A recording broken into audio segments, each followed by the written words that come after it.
वेदों में आता है, एक वेद मंत्र आता है, उसका तात्पर्य क्या है? कहते महाराज, ये या सा विद्या या विमुक्त है, ये ब्रह्म विद्या सत्संग विद्या कैसी विद्या है? कहते जो हमें सुख से, दुख से, राग से, द्वेष से, जन्म से, मरण से, मान से, अपमान से, संसार के सारे विकृतियों द्वंद्वों से निर्द्वंद करके हमें स्वरूप का बोध करा दे कि हम सच्चिदानंद साक्षात परमात्मा के रूप हैं और परमात्मा की प्राप्ति करा दे। भक्त उसे परमात्मा की प्राप्ति कहते हैं, वेदांती उसे आत्मा का बोध कहते हैं। साधन में ये नानात्व है, परंतु सिद्धावस्था में जो आत्मा का बोध है वही परमात्मा की प्राप्ति है। क्योंकि भगवान गीता में कहते हैं, हे अर्जुन, तुम हमें कहाँ ढूंढने जाओगे? हम तो आपके अंदर ही बैठे। अहमात्मा गुणाकेशा सर्वभूता से स्थिता, मैं आपकी आत्मा रूप आपके अंदर ही तो बैठा हूं। जरा अपनी दृष्टि बदलो सत्संग के द्वारा। सत्संग के द्वारा सद्गुरु दृष्टि को बदल देते हैं। तभी कबीर ने कहा, उलट गई दो नैन पुतरिया। मेरे गुरु जी ने मेरी पुतरिया माने दृष्टि को बदल दिया। मैं शरीर संसार को सच्चा मानता था, आज सत्संग से मेरे को पता लगा है कि शरीर संसार कुत्ते की पूंछ है, ये कभी सूदी लेने वाली नहीं है। ये दुखालयम अशाश्वतम है। शरीर संसार दुख का घर और परिवर्तनशील है। घड़ी घड़ी दिन दिन पल पल क्षण क्षण पीरे उमरिया। घड़ी घड़ी दिन पल पल क्षण क्षण पीरे उमरिया। गीता वाले कब आओगे भक्तों की नगरिया। गीता वाले कब आओगे भक्तों की नगरिया। घड़ घड़ अलक्षण क्षण बीती रे उमरिया। घड़ घड़ दिन दिन पल पल क्षण क्षण बीती रे उमरिया।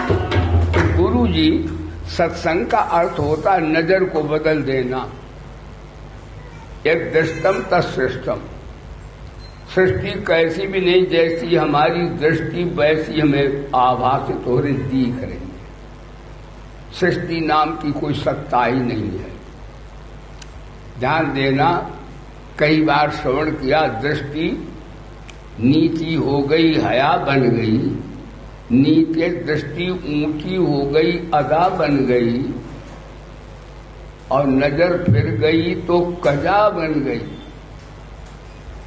हाँ, नजर नीची हो गई हया बन गई, नजर ऊंची हो गई खुदा बन गई, नजर फिर गई तो कजा बन गई।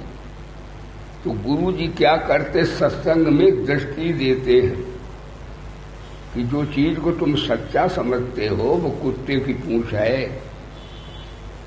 चाहे जितना धन पैदा कर लो, चाहे जितना परिवार कर लो, चाहे जितना संपत्ति इकट्ठी, सब जानते इस बात, चोर भी जानता है बात कि एक दिन मरना पड़ेगा। तो शरीर संसार से वृत्ति को हटाओ और आत्मा परमात्मा वृत्ति को लगाओ। यही कर्मयोग है, यही ज्ञान योग है और यही भक्ति योग है। तीन तरह से सत्संग होता है। गीता में इस समय कर्मयोग से भगवान सत्संग की विधा बता रहे हैं कि कर्म करते करते हम कर्मातीत स्थिति में आ जाएं, हमारा बेड़ा पार हो जाए। फिर जितने कर्म करें सब भुने हुए बीज बन जाएं, उनका कोई जर्मिनेशन ही न हो, बस हमारा काम बन जाएगा। तो गुरु जी दृष्टि देते हैं, दृष्टि ये देते हैं कर्मयोग की दृष्टि से कि हमारा कुछ नहीं है। ये मंत्र याद करो, सब में काम देता है। थोड़ी देर बाद कहा करो कि मेरा कुछ भी नहीं है। जब मेरा कुछ भी नहीं तो हमें कुछ चाहिए भी नहीं। क्या दूसरे का माल डाका डालोगे क्या? पहली बात वेद वेदांत की है कि मेरा कुछ भी नहीं है, और जब मेरा कुछ भी नहीं तो हमें कुछ भी नहीं चाहिए, और हमें अपने लिए कुछ करना भी नहीं है। इसमें क्या होगा? मेरा कुछ भी नहीं है तो इसका अर्थ क्या हुआ? किसी का तो है। तो शरीर संसार भक्ति की दृष्टि से भगवान का है, बुरे धर्म की, मेरा आपका थोड़ी है। वेदों में है ईशावास इदम सर्वम, बोली वेद भगवान की।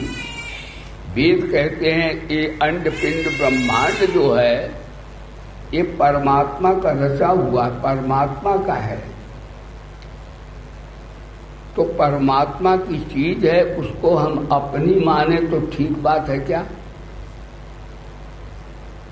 बड़ी गलत बात है। दूसरे की वस्तु को अपना कहना बेईमानी है और मूर्खता भी है और महान दुष्टता भी है, सतता है। इसलिए अच्छे व्यक्ति उनसे चर्चा करो तो कहते गुरु जी ये हम पूछते भैया देखो जो साधक को ऐसे बोलते हैं, साधक को ऐसे ही बोलना चाहिए तो उसके संस्कार वैसे ही बन जाए। तो हम किसी संभ्रांत साधक के यहाँ जब पाते हैं, वो चाहे गृहस्थ हो चाहे विरक्त हो, एक ही बात है, साधक सब एक ही होता है, उसमें निष्कामता ही होती है। तो हम पूछते भैया ये बाल बच्चे जो भैया कितने हैं, कहे हैं आपके? तो वो अपने नहीं बताते, वो कहते या तो कहें भगवान के हैं, एक कहें गुरु जी आपके हैं, मेरे नहीं। गुरु जी के तो भी तो जो ममता खत्म होती है, गुरु मान लो भगवान मान लो। अच्छा घर किसका है? गुरु जी घर भी आपका है, भगवान का है। अच्छा जो आप पैदा किया वो किसका है? कहते भगवान का है, आपका है। और ये सब अच्छे व्यक्तियों की सबकी यही स्वभाव, वो साधक होते हैं जो कहते हैं वाह हमारा इतना धन है, हमारे पास इतनी जमीन है, हमारा इतनी योग्यता है, हमारे पास कई डिग्री है, ये रावण वंशी है। बोलो सच्चिदानंद भगवान। और जो कहते हैं गुरुदेव आपके हैं, भगवान के हैं, ये राम वंशी हैं, धर्म की, बुरे धर्म की। राम के वंशज जो है सत्संगी हैं। तो कर्मों की दृष्टि से हमारा कुछ भी नहीं है। जब हमारा कुछ भी नहीं है तो हमारी ममता अपने आप खत्म हो गई, सत्संग हो गया। सत्संग केवल माला जपना ही नहीं है, माला जपना है, जपना चाहिए, हम सब जपते हैं, लेकिन जपना तपना ध्यान करना सब करना कीर्तन करना ये कमा के खाना साधनाएं हैं ये। लेकिन सत्संग माने तुरंत ज्ञान होता, सत्संग एकदम। कहते घोड़े की रकाब जब पैर रखो उससे पहले ज्ञान हो जाएगा, आत्मज्ञान। सत्संगात अनुत्तम लाभा, सत्संग के अनुत्तम लाभ क्षण मात्र में हो जाता है। और बड़े बड़े दुर्दांत हिंसक हत्यारे नारायण के रूप बन जाते हैं। आपने कई बार सुना कि वाल्मीकि डाकू था, लूट लूट के अपने परिवार वालों को खिलाता था। देखो सत्संग का प्रभाव देखिए। संत वहां से निकले, उनके पास कमंडल बढ़िया होंगे, परिधान अच्छे होंगे। वाल्मीकि लूटता था। वाल्मीकि बोले सामान यहाँ रख दो, बढ़िया बढ़िया, तुम बाबा जी हो और मांग लेना, यहाँ रखो। उन्होंने रख दी। तो महात्मा है, महात्मा को तो बस त्याग होता है। लेकिन महात्माओं ने कहा ये लूटता है, आखिर इसकी अधोगति तो होगी, जीव है। महात्माओं में बड़ी दया होती है। महात्मा बोले कोई विधा निकालो, इसका कल्याण हो जाए। महात्मा बोले देखो भाई वाल्मीकि, तुम घर पर जाओ, तुम हमें गालियां दे रहे हो, डंडे मार रहे हो, तो तुम्हें पाप नहीं लगता है? वाल्मीकि बोले लगता तो है। तो घर वालों से पूछो, देखो सत्संग तो उन्होंने जब किया ना तब कोई ध्यान, कोई न कीर्तन किया वाल्मीकि। सत्संग जो होता है ऐसा होता है जैसे अपने माता पिता की गोद में बैठ जाना, तो प्रॉपर्टी अपने आप हो जाती है। सत्संग माने अपने पिता परमात्मा की गोद में बैठ जाना, न कोई जप न कोई तप, कुछ भी नहीं। जब तप अच्छा होता है, मैं निषेध नहीं कर रहा हूं, मैं सुते ही करता हूं, लेकिन मैं करता हूं तब तक तो भोक्ता बना रहेगा, शुभ कर्म भी तो मैं रहेगी ना। ये इसमें कोई मैं नहीं है। मैं नहीं, मेरा नहीं, ये तन किसी का है दिया, जो भी मेरे पास है ये धन भी किसी का है दिया। ईशावास इदम सर्वम। तो वाल्मीकि जी घर पर गए और कहा बाबा लोगों तुम्हें हम बिठा लें, तुम भाग जाओ, 1 2 3 कर जाओ। तुम कहते घर जाओ, तुम्हारी मनसा हम जान गए। बाबा बोले कोई बात नहीं, रस्सी है भैया यहाँ पड़ी है बड़ी सी, इसमें हमको बांध दो। वाल्मीकि बोले अच्छा ठीक बात है। वाल्मीकि ने सब ऋषियों को बांध दिया कस के, कहा बस अब तुम बंधे रहो। घर पर गए और घर में अपने घर में देवी जी से, माता पिता भाई बंधुओं से, पुत्रों से पूछा मैं जो पाप करता हूं, लूट के लाता हूं, तो ये पाप नहीं होता, दुख तो होता है प्राणियों को, क्या तुम उस पाप में सहभागी हो? धर्मपत्नी बोली ठीक, विवाह के तुम लाए हो, अब तुम पाप से खिलाते पुण्य से खिलाते, हमें इससे क्या मतलब? हम तुम्हारे पाप के भागी नहीं। भाई बंधुओं ने भी कहा, बहनों ने भी कहा, कोई पाप के लिए तैयार ही नहीं भोगने को साथ में। वाल्मीकि आंख खुल गई। देखो छठमात के सत्संग से वाल्मीकि भय ब्रह्म समाना, उल्टा नाम जपत जग जाना, वाल्मीकि भय ब्रह्म समाना। भगवान श्री रामायण लिख दी उन्होंने। घर वालों ने तो टके का जवाब दे दिया।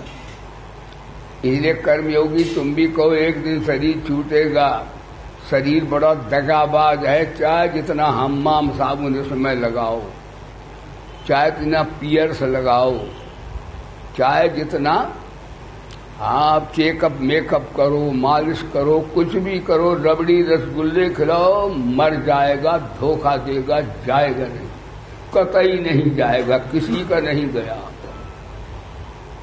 ना कछु ले कर आए जगत में, ऐसे ही सत्संग है।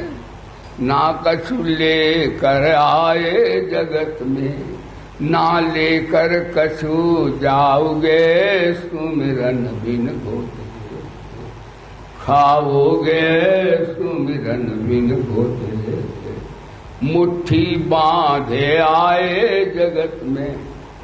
जब बालक जन्म लेता तो ऐसे हम लोग मुट्ठी बांधे होते, और मर जाता तो मुट्ठी ऐसी हो जाती।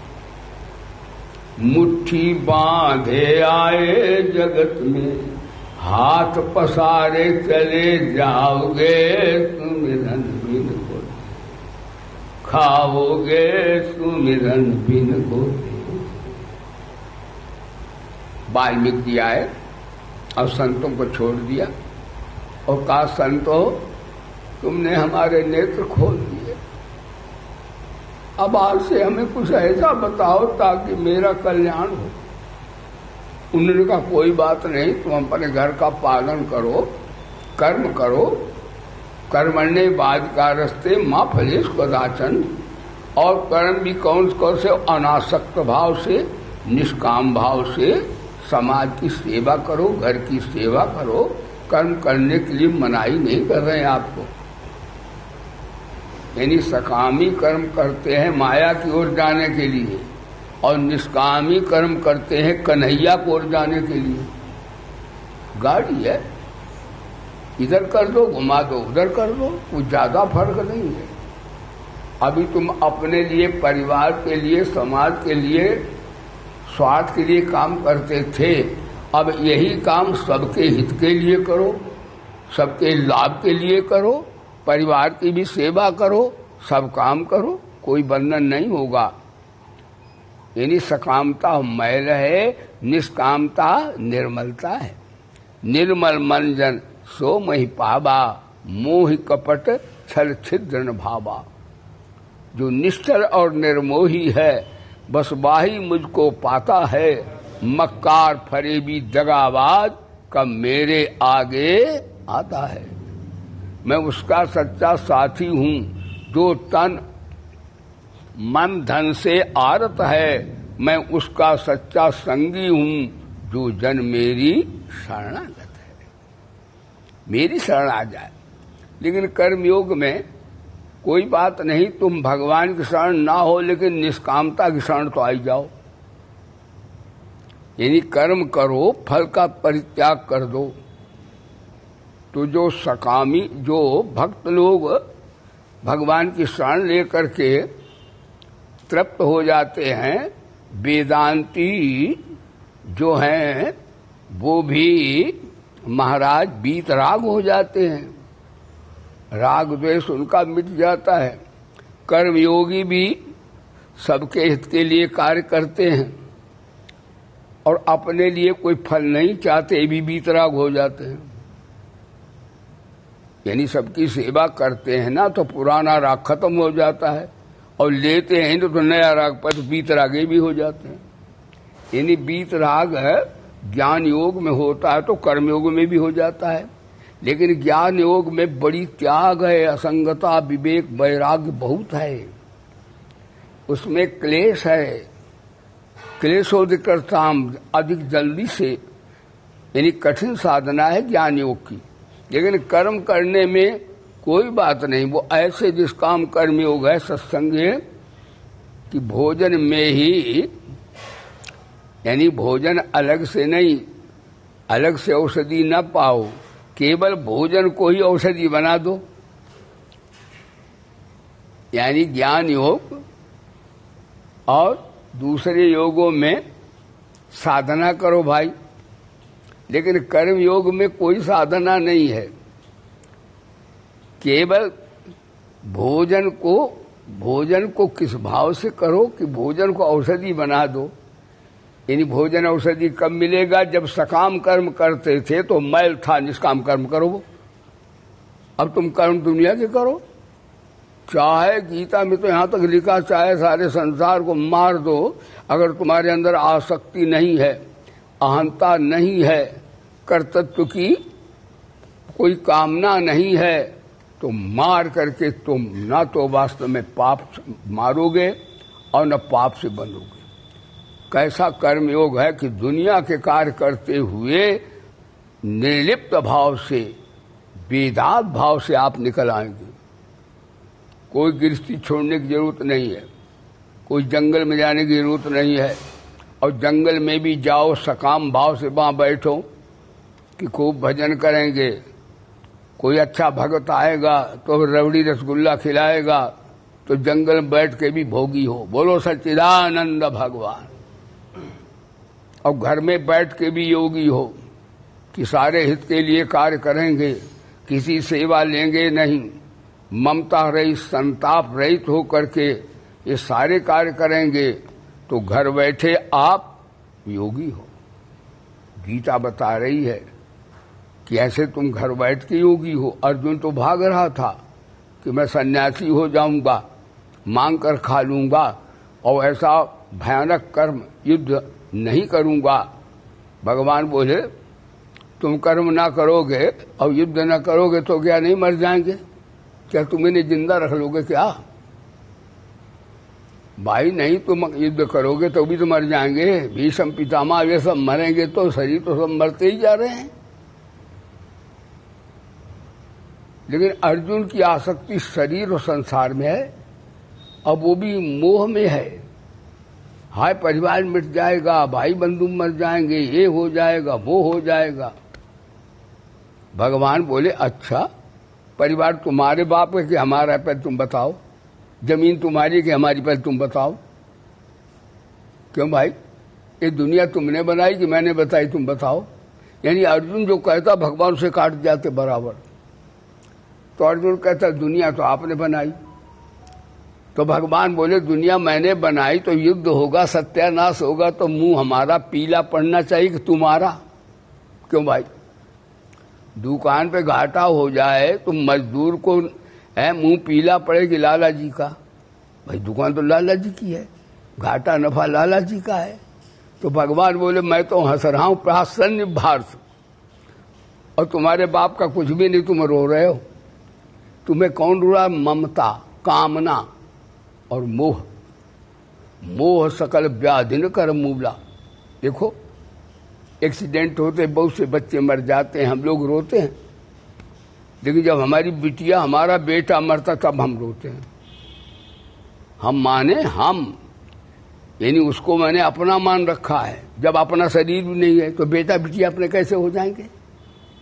ऐसी बातें रोज कहो, लेकिन ये निकलती नहीं है, बड़ी मुश्किल है। इसे छोट छोट देर बोला करो कि शरीर मेरा नहीं है, मैं शरीर का नहीं हूं, संसार मेरा नहीं है। इस एक सबसे बढ़िया जपाई है। भगवान का नाम जब बड़ा अच्छी चीज है, लेकिन ये उससे कम नहीं है। ज्यादा जल्दी वैराग्य होगा और सब अपने ऐसे कहो। लेकिन आजकल लोग तो इतने ही खुश आए, उन्हें थोड़ा लाभ मिल जाए तो भी ये बात ईश्वर की ओर आएंगे ही नहीं। वो कहते भी हमें कहिए, मिलते भी हैं। उन्हें न कर्मयोग से जरूरत है, न भक्ति योग से, न ज्ञान योग से। गुरु जी आपके भाग्य से, आपकी कृपा से कुल भी अच्छा है और होता भी है। और गुरु जी कोठी आपकी बहुत बढ़िया है, भैया बहुत बढ़िया है। बच्चे 2-3 हैं लेकिन आज्ञाकारी है, बहुत अच्छे हैं, बहुत बढ़िया बात, तुम भाग्यवान हो। और गुरु जी पैसा भी खूब खाने को मिल जाता है, बहुत बढ़िया बात। यानी उन्हें पैसा मिल गया, बाल बच्चे मिल गए, कोठी मिल गई, कार भी है आपके पास, हमारे पास है, आने जाने की सुविधा है, और हमारा समाज में सम्मान भी है। जो मैं कहता हूं कोई मेरी बात टालता नहीं है। गुरु जी सब तरह हम सुखी हैं। भला बताओ, इसी को मुक्ति मान गए, अब उनके लिए कर्मों क्या हम सुनाएं? क्या उन्हें ज्ञान योग की चर्चा सुनाएं? वे तो इतने में राजी हैं। इसलिए 3 तरह के व्यक्ति दुनिया में हैं। एक तो वो हैं जो थोड़ा उन्हें लाभ मिल गया, बस उसी में खुश हो गए, उन्हें सत्संग से कोई जरूरत नहीं, उसी में गुबड़ीला राजी रहे। बोलो सच्चिदानंद भगवान। एक भी ऐसे हैं जो साधक हैं थोड़े, वो ऐसे हैं कि जपती करते, तप करते हैं, ध्यान करते, भगवान का भजन करते हैं, उनमें इंसानियत है, लेकिन वो भी सकाम भाव से करते हैं स्वर्ग तक के भोगों के लिए, वो उसी को उन्नति मान लेते हैं। लेकिन इनसे भी ऊपर लोग हैं जो निष्काम कर्म करते हैं, भगवान की शरण लेते हैं और आत्म तत्व को विचार करते हैं, परमानंद। इससे भी कोई, स्वर्ग से भी कोई ऊंचा सुख होगा? बेहजारों में कोई एक होते हैं। हाँ, इसीलिए गीता सुनाओ तो 2-4 दिखेंगे, और मटकने वाली बातें है, भीड़ लग जाएगी। हाँ,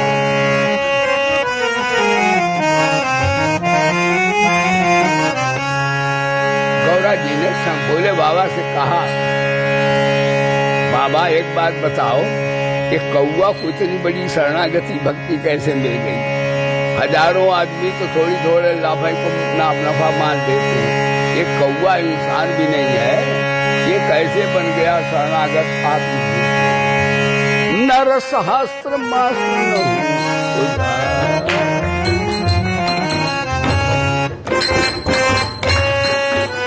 निजा पामा गारेगा नर सहस्र महा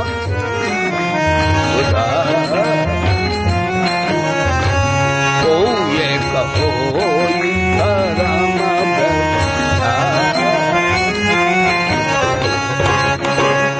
श्री राम जय राम बोल श्री राम जय जय राम श्री राम। धर्मशील को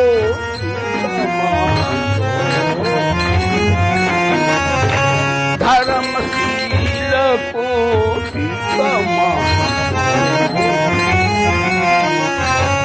विषय विमुख पीठा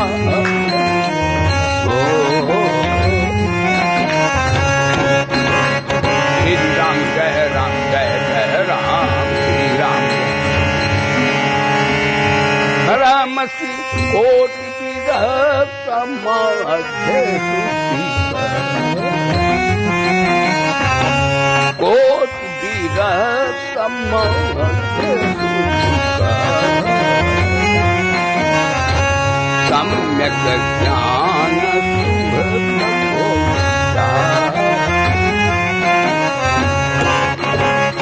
श्री राम जय राम बोलो श्री राम जय धर्मशील विरत धर्मशील विरत जीवन मुक्त ब्रह्म पद श्री राम जय राम श्री राम जय राम। सबसे तो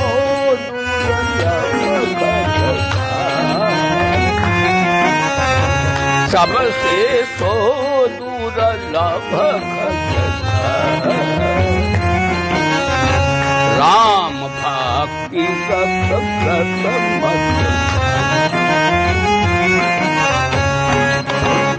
श्री राम जय राम श्री राम जय राम बोलो श्री राम जय।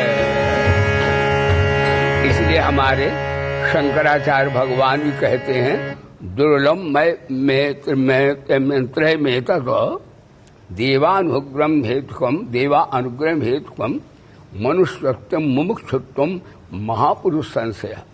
ये सत्संग बड़े महान पुण्य से मिलता है। मनुष्य तो बहुत है लेकिन मानवोचित 10 धर्म के लक्षण किसी किसी मनुष्य में होते हैं। वैसे तो शरीर संसार को जो सच्चा मानते हैं, आत्मा को जिन्होंने परमात्मा को भुला दिया है, गीता में उन्हें जंतु कहा है। अज्ञानेना व्रतम ज्ञानम तेन मुह्यन्ति जन्तवः।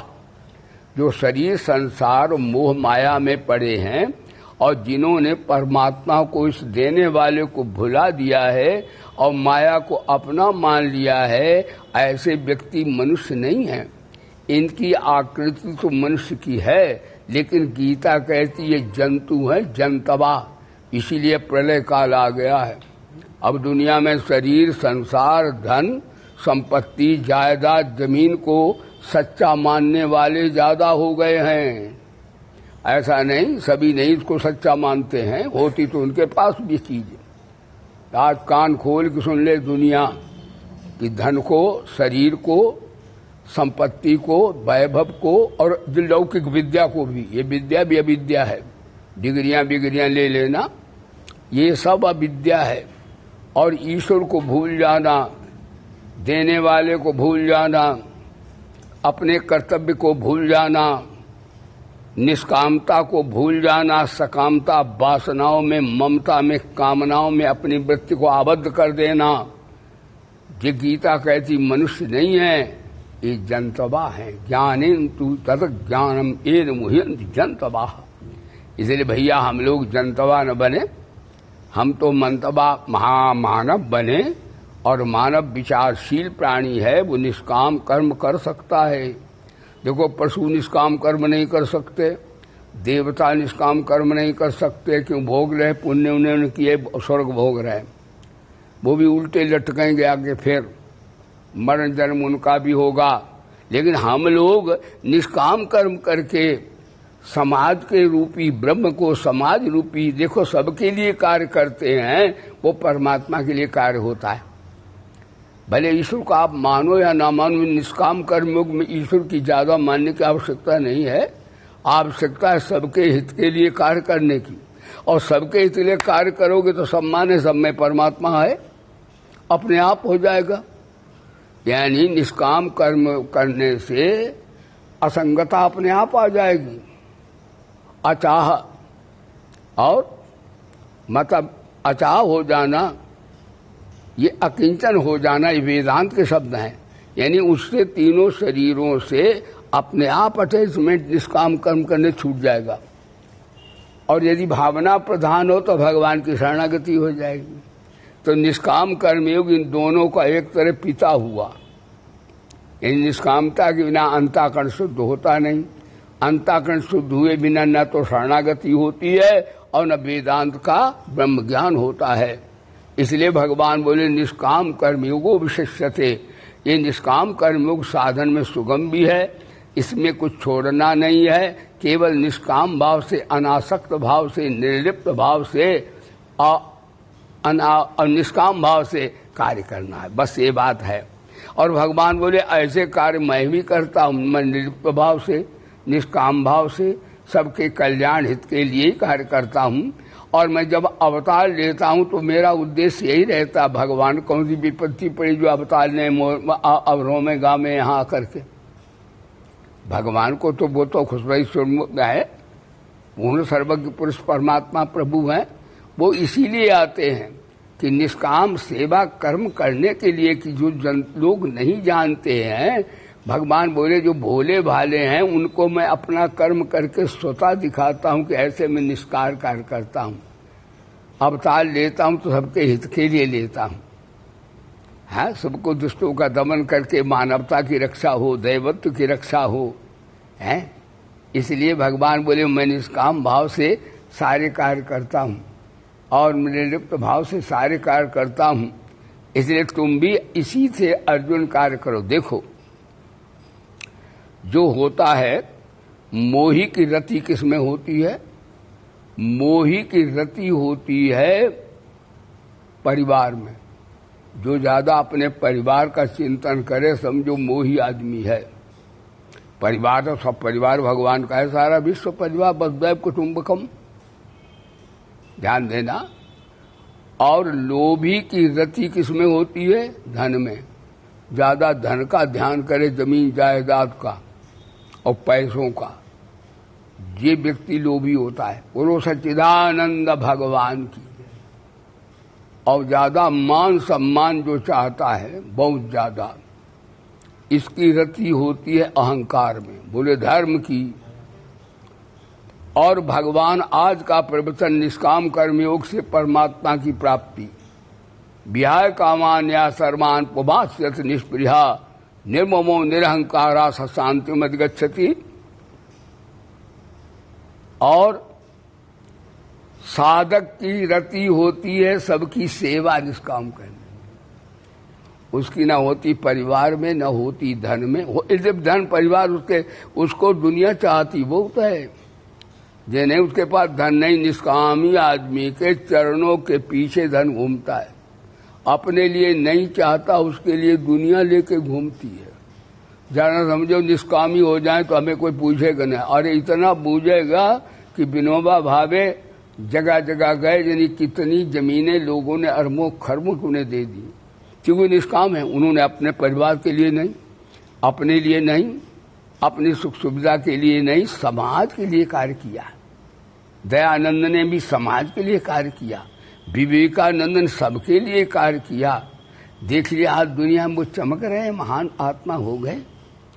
तो इसी तरह निष्काम कर्मयोगी भी चमचमाता है। पहले तो घर वाले उसका आदर करते, भैया देखो जो देव दे जाता है वो सबकी सेवा करता है, सबसे अच्छा हमारा बेटा है, हमें इस पर गर्व है। सकामी भोगी घर में ही अच्छा नहीं लगता, घर वाले यही कहते हैं बड़ा पेटू है गुरुजी। हाँ, अपना पेटू हाउ हाउ करता रहता है। बोलो सच्चिदानंद भगवान। इसलिए भगवान बोले कि भाई देखो मैं अवतार लेता हूँ, इस समय कार्य करता हूँ, और देखो भगवान कैसे कार्य करते हैं।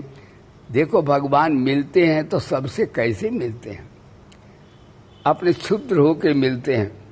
भगवान कितने निष्कामता के प्रतीक हैं, और वो तो सकाम वालों को भी प्यार करते हैं। निष्काम में सबसे बड़े कौन हैं? हनुमान जी। हनुमान जी कैसे, सुनो।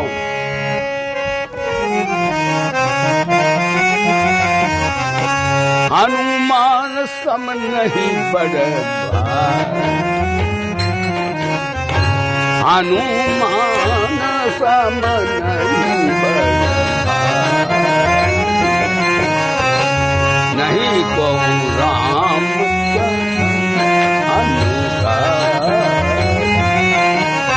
श्री राम जय राम जय जय राम श्री राम।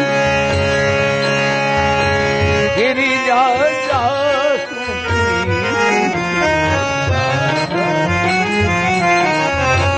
बार बार प्रभु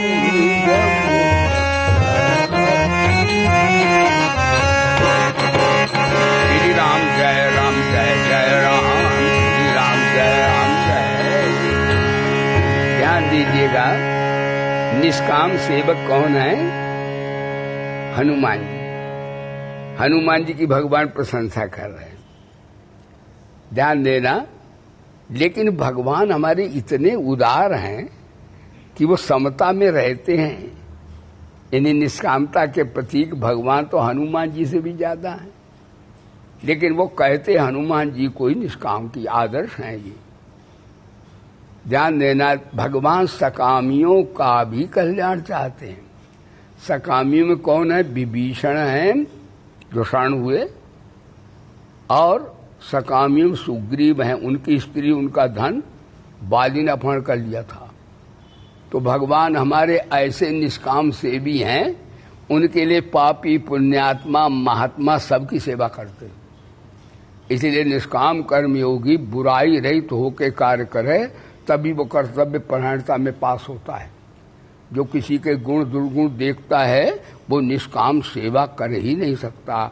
इसलिए बुराई रहित होने में भलाई अपने आप होती है, और भलाई का भी अहंकार त्याग कर दे तो महाराज जो है उदारता आ जाएगी, जगत के लिए प्रियता आ जाएगी, जगदीश्वर के लिए असंगता आ जाएगी। अपने लिए निष्काम कर्मयोग से भी बेड़ा पार हो जाएगा। ममता रहित, अहंकार रहित, संताप रहित कर। अब भगवान बोले देखो मैं ही कर्म करता है, हम जातुम कर्म तंदिता मम वर्तमान से मनुष्यापा सर्वशाह। एक आदर्श मेरा ही अर्जुन ले लो, तब तुम भी इसी प्रकार से कर्मयोग की साधना करते हुए आप जड़ता से, माया से, अविद्या से छूट जाएंगे और अपने स्वरूप को प्राप्त करेंगे, अपने भगवान को प्राप्त करेंगे, या निष्काम कर्मयोग तो परा शांति को प्राप्त करेंगे। निष्काम कर्म में परा शांति, और वेदांत में आत्मा का बोध, और भक्ति में भगवत प्राप्ति। यानी साधना तो भेद है, लेकिन साध्य में तत्वता एक ही चीज है। यानी परा शांति, भगवान का विहाय कामान्या सर्वान पुमा सत्य निष्क्रिया निर्ममो निरहंकारा स शांति मत गच्छति। उसे यानी निष्काम कर्म की साधना में कहा, निष्काम कर्म की साधना सबके हित के लिए करते हैं। प्रियते प्राप्त मंत्र में मेरे को ही प्राप्त हो जाते हैं। और भगवान बोले देखो वेदांती जो है, ज्ञानी जो हैं, वो स्वरूप का बोध प्राप्त करके किस दृष्टा साक्षी में कोई क्रिया नहीं है। ये क्रियाएं प्रकृति में हैं और पदार्थ में हैं, क्रिया में हैं, दृष्टा साक्षी में नहीं है। उनकी अहंता ममता अपने आप समाप्त हो जाती है। और भक्त लोग हैं वो तो महाराज भगवान की शरण हो जाते हैं, उनके तो हृदय में भगवान ही प्रकट हो जाते हैं।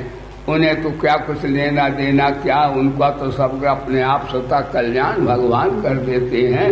लेकिन निष्काम कर्मयोग में एक बात बताई है कि बिना निष्काम कर्मयोग के बिना न तो वेदांत का ज्ञान हो सकता है, मल विक्षेप आवरण कैसे दूर होगा, ज्ञान तो बाद में होता है। और न भगवान की शरणागति होती है। इसीलिए निष्काम कर्मयोग साधना में फाउंडेशन है, मूल है। तभी भगवान बोले स्वल्पमप्यस्त धर्मस्य त्रायते महतो भयात्। एक संत से पूछा, भाई सत्संग का सार सुना दो। तो संत ने जमीनी बात बताई, मुख्य बात अपेल बात बताई कि सकाम भाव से भगवान को देखो तो भगवान संसार दिखेंगे। बोले धर्म की, ध्यान देकर सुनिए, सकाम भाव से भगवान को देखो तो भगवान संसार दिखेंगे संसार रूप से, और निष्काम भाव से संसार को देखो तो संसार भगवान का रूप दिखेगा। बोले सच्चिदानंद भगवान। इतनी निष्कामता की बड़ी महिमा है। आज यहीं पर समापन करते हैं, कल फिर आप श्रवण करेंगे। मेरे साथ एक बात अवश्य है कि भाई देखो, संसार की प्रकृति आज भगवान का ये काल है, काल भी परमात्मा का है। भगवान गीता में कहते काल मैं हूँ, काल सुलोकत खैर पर प्रबद्धो। आजकल भगवान तामस रूप रखे हैं, इसलिए संसार में भ्रष्टाचार, दुराचार, कदाचार, आज आदमी मानवता क्या पशुता से नीचाई में आ गए हम। आज पैसे का, शस्त्र का और संसार की शक्तियों का लोग सच्चा मान के इनमें मस्त हो रहे हैं। अब इनका विनाश का टाइम आ गया। कभी धर्म आगे होता, कभी धन। आज धन आगे है, धर्म दबा हुआ है। अब थोड़े दिनों में कृष्ण भगवान धर्म में आने वाले हैं। बोले कृष्ण भक्तचंद्र भगवान की। कलयुग में परमात्मा का निवास अधर्म में होता है। अब युग बदलने वाला है। अब भगवान फिर सच्चाई में आएंगे, तब ज्यादा न जमीन जायदाद के झगड़े होंगे, न धन के लिए कोई पागल होंगे। ध्यान दीजिएगा, आप मानवता सब में फिर जाग जाएगी। भाई बहन एक दूसरे को भगवान का रूप देखेंगे। धर्म के चारों चरण जिनमें विद्यमान हैं, आंख खोल के सुनने, वही सत्युग में प्रवेश होंगे। अब अंतिम समय आएगा, इसलिए जागो जागो। अभी तक सकामता के वासना में, मैल में, ममता की मैल में, अहंता की गैल में, कामना की छैल में फंस गए थे। अब इनको निकाल के फेंको और निष्काम सेवा का संकल्प लेकर के अपना समाज की सेवा, परमात्मा का भजन और स्वरूप को जानने के भी प्रयास करो। लेकिन निष्कामता के बिना ये दोनों नहीं हो पाएंगे। इसलिए भाई अंतिम समय आ गया। धर्म के 4 चरण हैं, विद्या, दानम, तपश्चैव। विद्या, दानम, तपा, सत्यम। अभी तक झूठ मक्कारी की है संसार की वस्तुओं के लिए। अब इन्हें छोड़िए, झूठ मक्कारी छोड़िए। जो झूठ बोलते हैं वो सत्य में प्रवेश नहीं पाएंगे। आज ये खरी खरी बात है। कोई भी हो, चाहे ब्रह्मा के समान, जो व्यक्ति झूठ बोलते हैं माया के लिए, भाई बंधु टके टके के लिए, वो सत्युग में प्रवेश नहीं पाएंगे। जो दान का अर्थ केवल पैसे ही का दान नहीं है। दान का अर्थ अभय दान, आत्मीय का दान, सबके कल्याण की भावना का दान। ये पैसे से बड़ा दान है। इसमें कोई पैसे की आवश्यकता नहीं होती। बोले सच्चिदानंद भगवान की। और पैसा है तो पैसा भी पवित्र होता है तभी, जबकि अधिकारी भगवान ने अनेक रूप उनको खिलाया जाए, उनको निष्काम भाव से सेवा की जाए तो पैसा धन्य हो जाता है। अब नहीं तो उसका कोई मूल्य नहीं है। ध्यान दीजिएगा। तो विद्या, दानम। और विद्या क्या है? ये सत्संग, निष्काम कर्मयोग सत्संग है। परमात्मा की शरणागति सत्संग है। अपने स्वरूप को बोध प्राप्त करना सत्संग है। और बाद बाकी सब कुसंग है। बोले सच्चिदानंद भगवान की। तो इस प्रकार सत्यम। और जो अभी तक मिथ्या बोलते रहे, लेकिन संसार में सब प्यारे भाई बहनों सुनो, अब शरीर के लिए, भोग के लिए, प्रतिष्ठा के लिए, नाश मान के लिए, रिद्धि सिद्धियों के लिए भी अब झूठ नहीं बोलना, नहीं तो सतयुग में प्रवेश नहीं पाएंगे। फिर हाय हाय कलयुग में ही जन्म होगा। मेरे साथ जोर से जयकार लगे। भगवान करे सबके अंदर निष्कामता रूपी देवी जागृत हो जाए और सबको विवेक के द्वारा स्वरूप का बोध हो जाए और कन्हैया से प्यार हो जाए, सबका बेड़ा पार हो जाए। इस मंगल कामना के साथ मैं वाणी को ही विश्राम देता हूँ। बोलिए वेद भगवान की, जोर से बोलो, बोलिए वेद भगवान की, श्री गायत्री माता की, श्री गीता माता की, श्री भारत माता की, श्री भोले बाबा की। धर्म की अधर्म का, प्राणियों में हर विश्व का, हर हर महादेव। सर्वे भवन्तु सुखिना, सर्वे सन्तु निरामया, सर्वे भद्राणि पश्यन्तु मा कश्चित् दुःखभाग् भवेत्। ओम शांति। भगवान